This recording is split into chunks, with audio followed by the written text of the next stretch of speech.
D.K. Smruti, Senior Medical Oncologist and Hemato-Oncologist at the Lilavati Hospital for the last 20 years. One of the major interests that I have is in the treatment of breast cancer. I am also on the panel of guidelines for Pan-Asia for the early breast cancer, as well as invited to be on the international panel for the advanced breast cancer treatment. The treatment of breast cancer in the last two decades has undergone a lot of changes and advances, with the result that the survival of breast cancer patients has considerably improved. The treatment is not the same for all the patients, and it differs according to the stage of the patient as well as the pathology report.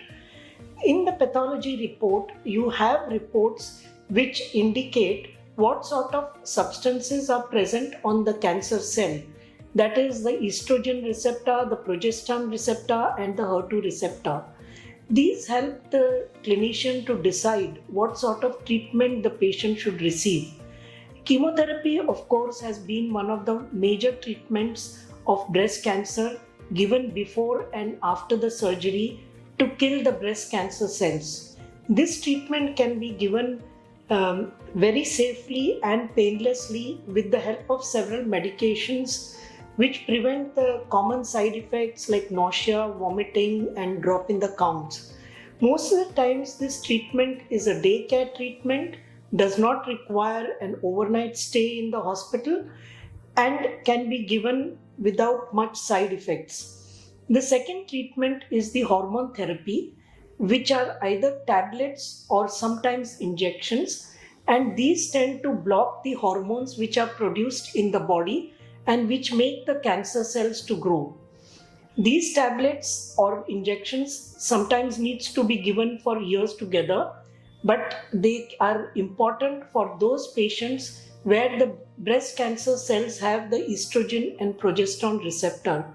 There are a lot of new therapies which have come in the hormone therapy of breast cancer, but this is largely applicable to the advanced stages of the disease.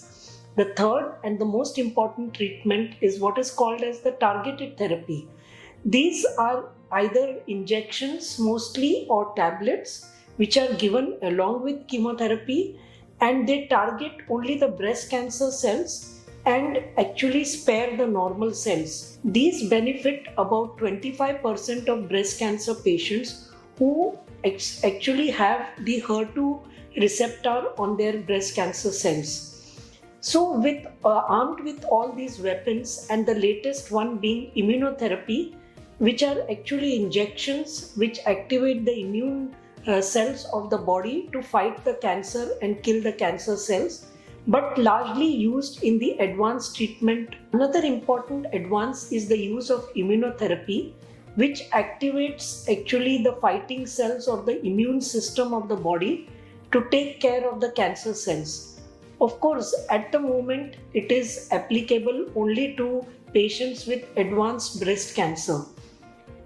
Armed with all these weapons, my message to the breast cancer patients is that you can lead an absolutely normal life even when on treatment or off treatment. A patient receives a combination of these treatments depending upon the stage and the pathology reports.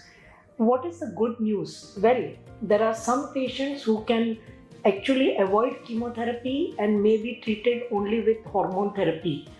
The lifestyle does not change, and a person can return to absolutely normal life even while on treatment and after the treatment.